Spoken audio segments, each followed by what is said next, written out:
جی میں بول رہا ہوں کہ مطلب جب ایران اپنی ٹیم کے لیے مطلب سپورٹ کر رہا تھا، جو بولتا ہے کہ نہیں، تو وہ کیوں نہیں، مطلب سعودی عرب نے کیوں ان کا ساتھ نہیں دیا؟ تو یہ میرا سوال تھا۔ ٹھیک، بھائی یہ کس نے آپ سے بولا کہ سعودیہ جو ہے وہ فلسطین کا ساتھ نہیں دے رہا؟ آپ فلسطینیوں سے پوچھیں کہ فلسطین کا ساتھ جتنا عرب ممالک نے دیا ہے اتنا کسی نے نہیں دیا ہے۔ آپ جو جنگیں ہوئی ہیں، عرب اسرائیل جنگیں، ان کی تاریخ پڑھ لے تو جتنا عربوں نے ہر طرح کا سپورٹ جو ان سے ہو سکتا تھا انہوں نے کیا۔ اپنے دور میں 3 جنگیں انہوں نے لڑی۔ سب سے زیادہ مالی تعاون اگر فلسطینیوں کا کسی نے کیا ہے تو سعودی عرب نے کیا ہے۔ سب سے زیادہ فلسطینیوں کو اگر کسی نے پناہ دی ہے تو سعودی عرب نے پناہ دی ہے۔ اور آج بھی ڈپلومیٹک سطح پر سعودی عرب نے اپنا اسٹینڈ بالکل کلیئر کر دیا ہے کہ جب تک کہ فلسطین کو اس کا جو حق ہے وہ نہیں دیا جائے گا اور فلسطین کا مسئلہ حل نہیں کیا جائے گا، کوئی بھی بات آگے نہیں بڑھائی جائے گی۔ سارے مسلم ممالک میں سب سے زیادہ اسرائیل کے خلاف اسٹینڈ رکھنے والا سعودی عرب ہے، اور سارے ممالک میں صرف ایک اب تو لے دے کر کے ایک سعودی عرب ہی بچا ہے جس کے اسرائیل کے ساتھ کسی بھی طرح کے کوئی تعلقات نہیں ہیں۔ باقی ترکی کے بھی اپنے اچھے خاصے تجارتی تعلقات ہیں، ایران کے تو تعلقات ہی ہیں۔ تو یہ بلا وجہ سعودی عرب کے بارے میں یہ پروپیگنڈا کیا جاتا ہے کہ سعودی عرب فلسطینیوں کا ساتھ نہیں دے رہا۔ یہ پروپیگنڈا کرنے والے عام طور پہ ہمارے یہاں کے یا تو رافضی قلمکار لوگ ہیں، کیونکہ اردو صحافت پہ شیعہ قلمکاروں کا بہت زیادہ غلبہ ہے، تو شیعہ قلمکار ہیں بہت بڑی تعداد میں جو اس طرح کا پروپیگنڈا کرتے ہیں، یا پھر شیعوں سے متاثر جو تحریکی ہیں جماعت اسلامی والے، وہ اس طرح کا پروپیگنڈا کرتے ہیں۔ اب سعودی عرب ساتھ دے گا تو سعودی عرب اپنی شرطوں پر اپنی سچویشن کے حساب سے ساتھ دے گا۔ سعودی عرب کا جو اپنا موقف ہوگا اس موقف پہ ساتھ دے گا۔ سعودی عرب ایران کے موقف پر ساتھ نہیں دے گا کہ ایران کی اٹھائی ہوئی جو پروکسیز ہیں اور اس کی طرف سے جو لڑ رہے جنگجو ہیں ان کا ہی سعودی عرب ساتھ دے تبھی سعودی عرب کے ساتھ کو ساتھ مانا جائے گا۔ بھائی ہر صورتحال کے لیے حکمت اور دانائی کا ضرورت ہوتی ہے۔ ہمارے یہاں لوگ جو یہاں پر بیٹھے ہوئے نا، ان کو جنگیں جو ہیں گیم کی طرح لگتی ہیں، یہ جیسے کھیل کود میں ایکشن فلموں میں بہت مزہ آتا ہے، ان کو جنگیں ایکشن فلموں کی طرح لگتی ہے کہ ایکشن ہونا چاہیے، مار دھاڑ ہونا چاہیے، بم گرنے چاہیے۔ ہم سوچتے ہیں کہ عرب کے سارے ممالک اور وہ اسرائیل کے ساتھ جنگ میں کود جائیں اور ہم یہاں پر بیٹھ کر کے ٹی وی پر پاپ کارن ہاتھ میں لے کر کے ان جنگوں کو دیکھتے رہیں۔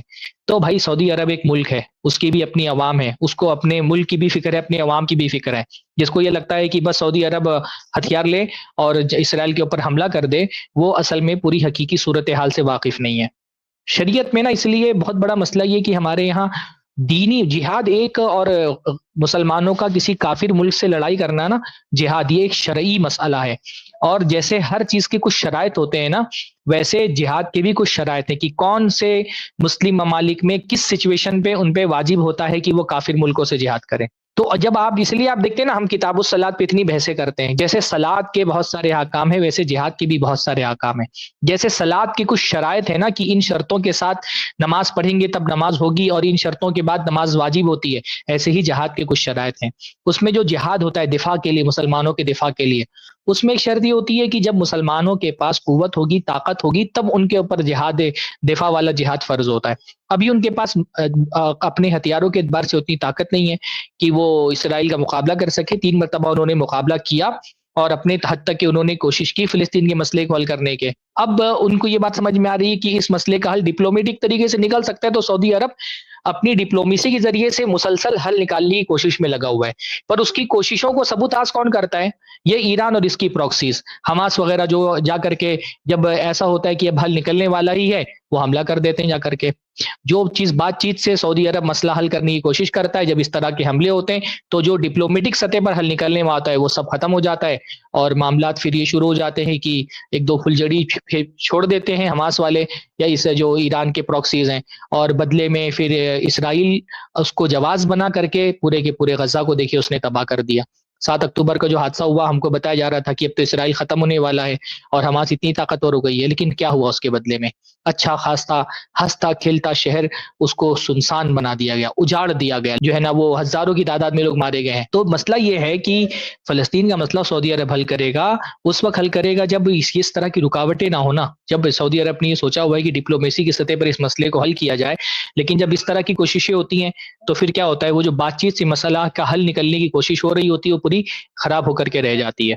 تو بھائی سعودی عرب ہر طرح سے جب اس کے پاس اس کو لگا کہ اس کے پاس طاقت ہے. الگ الگ جو عرب اسرائیل جنگیں ہوئی ہیں اس کی تاریخ آپ اٹھا کر کے دیکھیں. اس نے فوجی سطح پر بھی کوشش کی، بلکہ ان عرب اسرائیل جنگوں میں سب سے زیادہ سرمایہ، سب سے زیادہ ہتھیار فراہم کرنے والا سعودی عرب تھا. دوسرے عرب ممالک نے بھی پورے طور پہ کوشش کی، اس میں کامیابی نہیں ملی.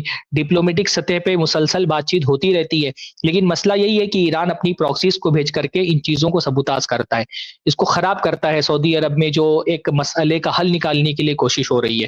باقی کوئی اگر کسی کو یہ لگتا ہے کہ بھائی جنگ ہونی چاہیے، لڑائی ہونی چاہیے، سعودی عرب اپنی فوج کو بھیج دے، ہم کیا کر رہے ہیں فلسطین کے لیے؟ ہم چاہتے ہیں کہ سعودی اپنی فوج بھیج کر کے اپنے لوگوں کو قتل کروائے. اور ہم کیا کر رہے ہیں؟ ہمارا بھی کچھ ذمہ داری ہے کہ نہیں ہم پر بھی، فلسطینیوں کی؟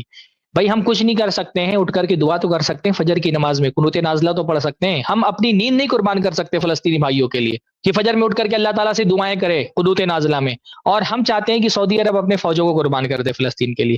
تو ایسا نہیں چلتا ہے بھائی. ہر چیز کا ایک شرعی اصول ہوتا ہے، ضابطہ ہوتا ہے. جو حکومت کے اور اقتدار کی کرسی پر بیٹھا ہوا ہوتا ہے وہ ساری چیزوں کو دیکھ رہا ہوتا ہے، اس کو بہت ساری مصلحتیں اس کو سامنے رکھنی ہوتی ہے. ہمارے یہاں لوگ سعودی عرب کے بارے میں بولتے ہیں کہ فلسطین مظلوم ہے، ساتھ کیوں نہیں دیتے؟ بھائی میں ان سے سوال کرتا ہوں، ہندوستان میں بھی تو مسلمان مظلوم ہیں، آپ کیا کر رہے ہیں؟ آپ اگر سب کو لگتا ہے کہ صورتحال کیسی بھی ہو بس اپنی جان داؤ پہ لگا کے کھڑا ہو جانا ہے، تو کتنے مسلمان مظلوم ہیں جن کے گھر بلڈوروں سے توڑ دیے جاتے ہیں؟ جاؤ کھڑے ہو نا وہاں پر. تم کو صرف سعودی عرب کو لگتا ہے کہ سعودی عرب کو مظلوم کی حمایت کرنی چاہیے، بطور فرد آپ پر بھی تو مظلوم کی حمایت واجب ہے. آپ کیوں نہیں جاتے ہیں کسی بلڈوزر کے سامنے کھڑے ہو جائیں کہ نہیں مسلمان بھائی کا گھر میں نہیں توڑنے دوں گا؟ پھر آپ کو مصلحت یاد آنے لگتی ہے کہ اس میں یہ مصلحت ہے، ابھی ہمارے پاس طاقت نہیں، ابھی ہم کمزور ہیں. تو بھائی جیسے آپ کی فرد کی مصلحت آپ کے لیے بہت اہم ہے نا، ان کو پورے ملک کی مصلحت دیکھنا ہے. جیسے آپ کی نظر میں فرد کی مصلحت بہت اہم ہے، تو آپ ظالم کے خلاف کھڑے نہیں ہو رہے اپنی مصلحتوں کی وجہ سے، ان کو ایک فرد کی نہیں پورے ملک کی مصلحت دیکھنی ہے. اور اگر وہ اس معاملے میں غلطی پر ہے تو پکڑ کرے گا اللہ تعالیٰ ان کی. آپ یہاں اسٹیڈیم میں بیٹھ کر کے آپ تبصرے کر رہے ہیں، آپ کو کیا پتا کہ وہ کس طرح کی صورتحال سے دو چار ہے. اگر وہ اس معاملے میں اللہ تعالیٰ کے ہاں قصوروار ہیں تو اللہ تعالیٰ پکڑ کرے گا، لیکن ہم یہاں بیٹھ کر کے ان کو جج کیسے کر سکتے ہیں؟ وہ کس صورتحال سے دو چار ہیں ہم یہاں کیسے بتا سکتے ہیں؟ یہ ہم ہندوستانیوں کا بہت بڑا مسئلہ ہے. ڈیموکریٹک ملک کے عوام میں یہ بہت بڑا مسئلہ ہوتا ہے کہ جیسے یہاں پر بیٹھ کر کے تبصرے کرتے رہتے ہیں نا یہاں کی حکومت میں، جیسے یہاں بیٹھ کر کے سعودی عرب پر تبصرہ کر رہے ہیں. یہ بندے کی اپنی لائف میں کچھ بھی ٹھیک نہیں ہے، نہ اس کی جاب اچھی ہے، نہ اس کا کاروبار اچھا ہے، یہ اپنے ریلیشن میں بھی خراب ہے، اور یہ بیٹھ کر کے تبصرہ کر رہا ہے کہ سعودی عرب یہ کیوں نہیں کر رہا، سعودی عرب وہ کیوں نہیں کر رہا. ارے بھائی تو اپنی زندگی دیکھ لے پہلے. نہ تیری زندگی میں کوئی چیز تیرے سیٹل نہیں ہے، تو ہر سطح پر ناکام ہے، اور تو سعودی عرب کو بتا دے کہ سعودی عرب کو یہ کرنا چاہیے وہ کرنا چاہیے. سعودی عرب جو اللہ تعالیٰ نے اس کو توفیق دی ہے، اس کی ایک پوری تاریخ ہے. موقع ملا تو کبھی انشاءاللہ تعالیٰ وہ تاریخ بیان کریں گے ہم کہ سعودی عرب نے فلسطین کے لیے کیا کیا قربانیاں دی ہیں، اور وہ اپنے طور پہ کر رہا ہے، جو وہ کر سکتا ہے وہ کر رہا ہے.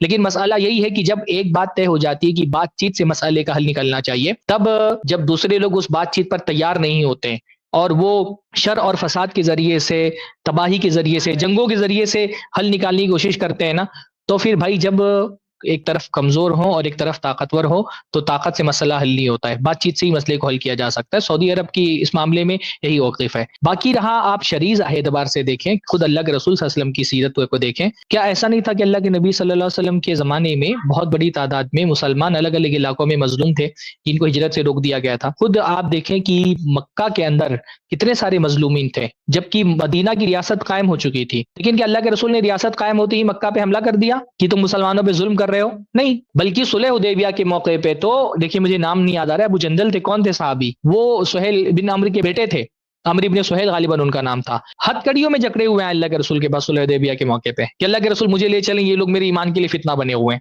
اور اللہ کے رسول نے کہا بھی، حضرت جو سہیل بن عمرو تھے، کہ بھائی اب تو ابھی ہمارا معاہدہ صرف طے ہوا ہے، ابھی سائن اور دستخط نہیں ہوئی ہے، ہم اس کو لے کر کے جائیں گے. تو انہوں نے کہا نہیں، آپ کیونکہ یہ صلح کر چکے ہیں کہ ہماری طرف کا کوئی بندہ آپ کے پاس جائے گا تو آپ لوٹائیں گے، تو آپ کو لوٹانا پڑے گا، بات تو ہو چکی ہے اس پر. اللہ رسول نے لوٹا دیا، ایک مظلوم مسلمان کو ظالموں کے ہاتھ میں واپس لوٹا دیا. مصلحت تھی، معاہدہ ہو چکا تھا. تو بعض مرتبہ مصلحتیں بھی دیکھنی پڑتی ہیں. یہ مسئلہ یہ ہے کہ یہ تحریکی لوگ قرآن حدیث پڑھتے نہیں ہیں، فقہ سے واقفیت نہیں ہے.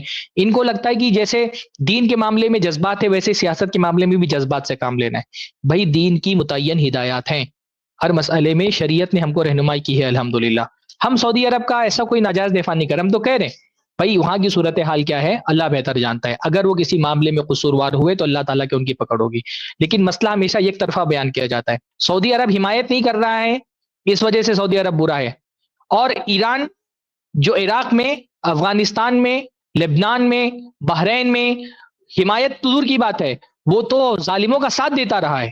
آپ کو سعودی عرب سے شکایت ہے کہ مظلوموں کا ساتھ نہیں کیوں دے رہا، تو ایران تو ظالموں کا ساتھ دیتا رہا ہے. اس کے باقاعدہ بیانات موجود ہیں، احمدی نژاد کا بیان موجود ہے، سستانی کیا نام ہے جو عراق کا وہ تھا، وہ تو نجات دہندہ وہ قرار دیتا تھا. بھائی بھی میں نے ابھی صدام حسین کی جو قتل کی خبریں میں پڑھ رہا تھا، تو اس میں ایک ایرانی ڈپلومیٹ باقاعدہ بیان دے رہا ہے کہ یہ اصلی فتح آج جا کر کے ملی ہے عراقیوں کو جب امریکہ داخل ہوا ہے عراق کے اندر. تو یہ ظالم کی حمایت کر کے بھی برا نہیں ہے ایران. کیوں؟ عراق کا مسلمان نہیں تھا، فلسطین کا مسلمان ہے. عراق میں سنیوں کے خلاف امریکہ کی مدد کرنے کے باوجود بھی ایران برا نہیں ہے.